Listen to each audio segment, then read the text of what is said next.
La révolutionnaire. Je tenais Christa Chronosopoulos sur mes genoux lorsqu'ils firent irruption dans le studio. La jeune grecque, ma collègue de cours dans l'un des lycées les plus huppés de Kinshasa, capitale de la RDC, me pourchassait depuis des semaines. Elle me voulait pour modèle, enseignant le dessin et l'esthétique, alors que je n'étais titulaire que d'un modeste cours de géographie. Cette jeune femme avait la passion de son art. Peintre fougueux, elle avait brossé de fortes jolies toiles d'inspiration moderne. Elle les vendait très cher. Suivant les connaisseurs, c'était une portraitiste de talent. Dès les premiers moments de notre rencontre, elle se prétend attirée vers moi. Elle affirmait que mon visage avait du caractère et que je ferais un suet intéressant. Voilà pourquoi elle tenait à me faire poser, nue. « Christa, vous n'y pensez pas ?» m'étais-je exclamé la première fois qu'elle me fit cette singulière proposition. Me faire tomber le pantalon pour faire mon portrait en buste, ce n'est pas très sérieux. « Cher !» roucoula mon entreprenante collègue en me pinçant le lobe de l'oreille, « vous n'y connaissez rien. Et ne me faites pas croire que vous êtes encore puceau. Voyons, Christa, c'est inconvenant ce que vous me dites là. On peut avoir les idées larges, mais tout de même pas à ce point. »« Que vous êtes drôle, cher !» s'éclaffa Christa en se penchant à mon cou. Étonnée par ce refus, elle me poursuit désormais de ses assiduités sans me laisser une seconde de répit. Elle s'arrangeait toujours pour me coincer quelque part ou m'attirer dans sa chambre atelier afin de mettre ses projets à exécution. Heureusement, je me tenais sur mes gardes. Ce jour-là, pourtant, elle avait réussi à se faufiler dans mon appartement et, m'ayant acculé dans un angle du divan, s'était juchée d'autorité sur mes genoux. Ses lèvres gourmandes s'étaient collées aux miennes et elle entreprit de me sucer la langue comme un vulgaire bâton de réglisse. Je faisais de vains efforts pour me libérer de cet animal volcanique qui pompait lentement mais sûrement ma résistance. Comment ne pas se sentir envahi d'une douce langueur lorsqu'une jolie fille, chaude et parfumée, se tient étroitement serrée contre vous, gigotant avec frénésie pour mieux vous faire apprécier ses rondeurs fermes et souples? Je n'étais pas un saint après tout, et même si je l'avais été, ils poussèrent la porte au moment où je commençais à faiblir. Ils, c'étaient des amis africains que j'avais connus en Europe, des amis d'un genre un peu particulier. Pascal Lutumba s'était inscrit à l'école normale de Bruxelles alors que j'y entamais ma seconde année. Je pouvais jouer à l'ancien et le prendre sous mon aile. En réalité, j'avais déjà beaucoup de mal à lui poser la main sur l'épaule, vu qu'il me dépassait de 2 bonnes têtes. Quant au pull qui moulait étroitement son torse d'athlète, il en aurait facilement contenu 3 de mon calibre. N'empêche qu'étant blanc, belge et ancien dans l'école, j'avais le dessus sur lui. Il n'aurait tenu qu'à moi qu'il me cirait les chaussures chaque matin. Ce n'était pas dans ma nature, encore moins dans la sienne. Il était bien trop fier pour cela. Bref, nous devînmes amis, et nous fûmes bien vite inséparables. Je le fis entrer dans le cercle de mes relations, où il fut cordialement accueilli. De son côté, il s'introduit dans la grande famille des Noirs d'Europe. J'y fus considéré d'emblée comme un frère de couleur. Philippe, je te présente ma cousine Victorine. Je dis bien cousine pour parler ton langage, car suivant la coutume de notre pays, elle est ma sœur. Et voici mes amis Raymond, Édouard et Vincent. Je leur dis « Enchanté » serait à la ronde des mains et fut salué par le sourire éclatant de 4 dentures parfaites. C'est ainsi que je pénétrai dans leur milieu. Tous ces étudiants africains se montraient curieusement ouverts à la politique. Les mouvements de gauche avaient pour eux un attrait particulier. Pascal n'était pas depuis 1 mois parmi nous qu'il commençait à semer la bonne parole marxiste. Ses copains se montraient plus extrémistes encore. Ils se proclamaient farouchement maoïstes et ne rêvaient qu'à mettre à feu et à sang cette sordide société bourgeoise qui les nourrissait. Raymond et la cousine de Pascal avaient moins de virulence tout en s'affichant comme militants de gauche. Je savais par exemple que Victorine n'était rouge que de façade. Elle avait d'autres ambitions, c'était de se marier avec un Européen. Ayant déjà jeté son dévolu sur certains étudiants blancs plus décoratifs que moi, elle ne me persécuta pas longtemps. Nous sortîmes quelquefois ensemble, elle se laissa embrasser, tripoter et, très naturellement, s'abandonna même lorsque je lui fis part de mon désir. Elle se comporta en femme expérimentée et exigeante pour me submerger rapidement. Notre aventure n'eut pas de lendemain. Cette fille africaine avait besoin de partenaires plus actifs et constants que moi. Peu avant la fin de l'année académique, une grève sauvage fut déclenchée par je ne sais quel syndicat ouvrier. Des groupes de manifestants se heurtèrent violemment à la police. Parmi eux, c'étaient de glisser des étudiants, et mes amis africains étaient du nombre. En Belgique, les forces de l'ordre se montrent peu tolérantes devant les excès commis par les étudiants, surtout s'ils sont étrangers. Mes amis africains se sont fait repérer. Il ne fut pas difficile de les appréhender le lendemain de la manifestation. Après avoir été sérieusement bousculés, ils furent jetés au cachot en compagnie d'agitateurs professionnels, originaires des pays de l'Est.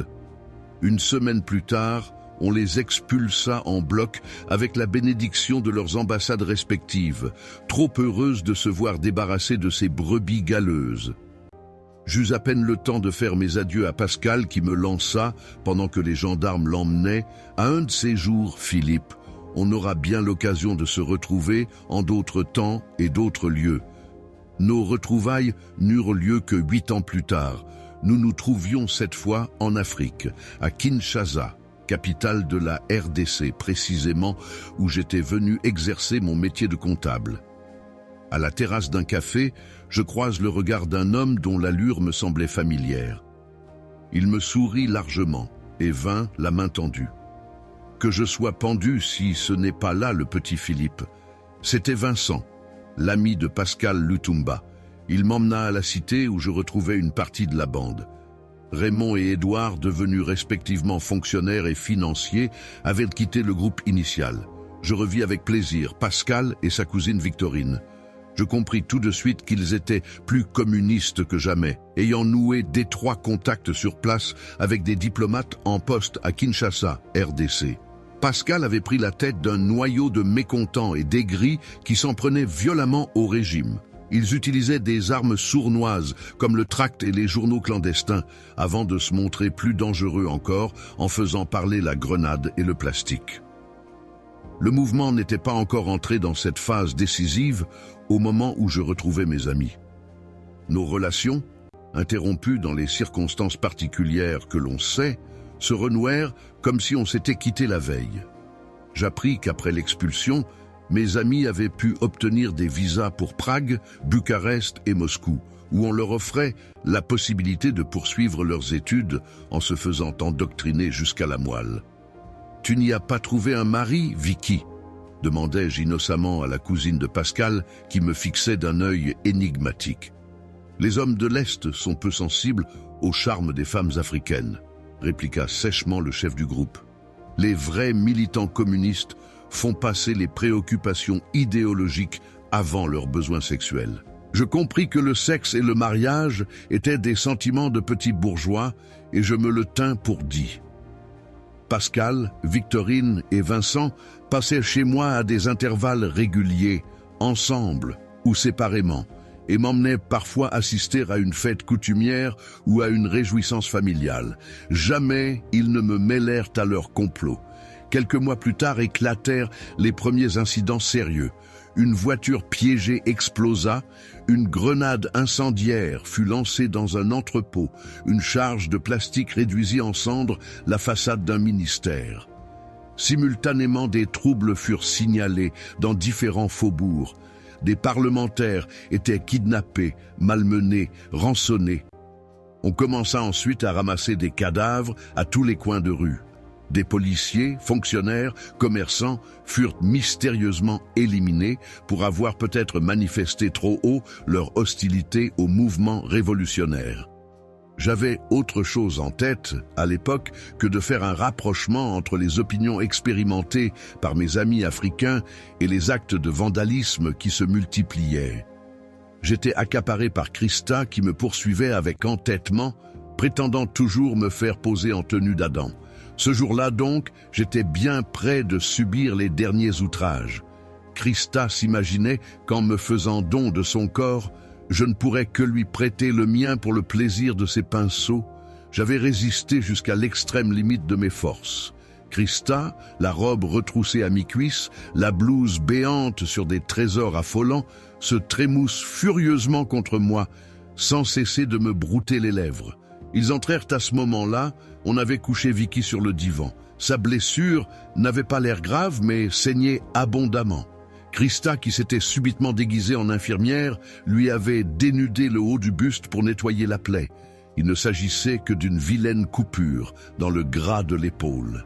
Désinfectée et pansée, Vicky s'en tire avec quelques jours d'immobilité et de repos. Il ne serait même pas nécessaire de faire appel à un médecin. Pascal et Vincent avaient les traits durs.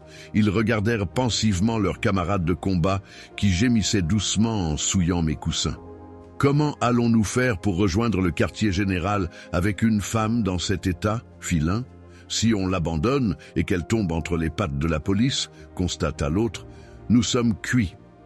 Impulsivement, je proposais de garder la jeune femme chez moi et de veiller à sa sécurité. Si personne ne vous a vu, vous glissez chez moi. Qui songerait à venir la chercher dans le studio d'un professeur de géographie et de plus, un étranger? Il ne me sera pas difficile de la faire passer pour ma petite amie si jamais on vient me demander des comptes. Une lueur amicale adoucit le regard de Pascal. Tu ferais cela pour nous, pour elle? Pourquoi vous l'aurais-je proposé si je n'étais pas décidé à aider Vicky? Pour être tout à fait honnête, j'aurais dû expliquer qu'en gardant la jeune révolutionnaire auprès de moi, je faisais d'une pierre deux coups. La présence d'un tiers me permettrait d'échapper aux avances de Christa. Elle serait bien forcée de remettre ses séances de pause à plus tard. Dans ce cas, fit Vincent, nous allons nous sauver tant qu'il en est encore temps. Espérons que la police n'aura pas songé à établir des barrages dans cette partie de la ville.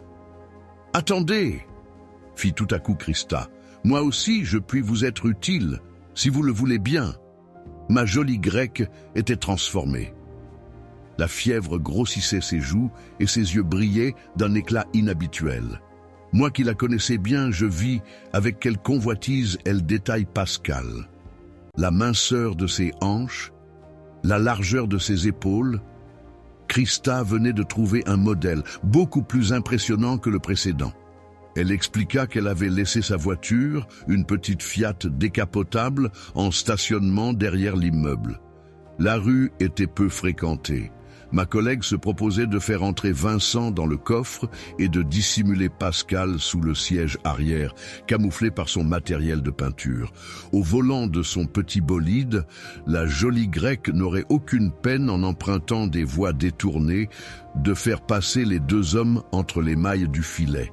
Pascal et Vincent me serrèrent solennellement la main et allèrent caresser la joue de Vicky qui s'était endormie. Quant à Christa, elle me fit un petit signe de main, semblant avoir complètement oublié le traitement qu'elle voulait me faire subir une demi-heure plus tôt. Ils refermèrent avec précaution la porte en sortant et j'entendis leurs pas s'éloigner dans le couloir, puis disparaître dans l'escalier. Je ne les ai plus jamais revus. Philippe, sais-tu qu'on m'a donné des nouvelles de Pascal ce matin à la clinique? Ce n'est pas possible. Où est-il? Que fait-il? Et que sont devenus Vincent et Christa? Vicky, dont le ventre commence à s'arrondir de sa 3e grossesse, me couvre de son beau regard pensif et sérieux, dans lequel je découvre chaque jour un peu plus de mystère, mais aussi de tendresse. Ils seraient passés tous les trois dans un pays socialiste tout proche. Ils instruisent des recrues en vue d'une prochaine insurrection contre le camp de l'impérialisme bourgeois.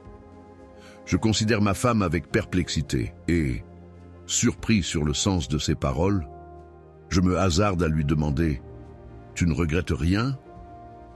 Elle se met à rire franchement. Comme si tu ignorais que déjà en Europe, mon objectif était de m'unir à un Européen. Je l'avais découvert durant mon séjour en Belgique, mais je ne l'avais pas compris. Il m'a fallu subir de longues années d'expérience révolutionnaire et revenir au pays pour le comprendre. Et tu voudrais qu'aujourd'hui, une mère de 2 enfants, bientôt 3, abandonne tout cela pour aller s'engager dans des mouvements subversifs? Je me suis mis à rire à mon tour, rassuré. Mais Vicky continua en regardant avec intérêt une petite toile aux couleurs violentes, seul souvenir que nous ayons conservé de Christa Chronosopoulos. À moins que tu ne regrettes, toi aussi, le temps où tu servais de modèle à une jeune artiste talentueuse mais un peu folle?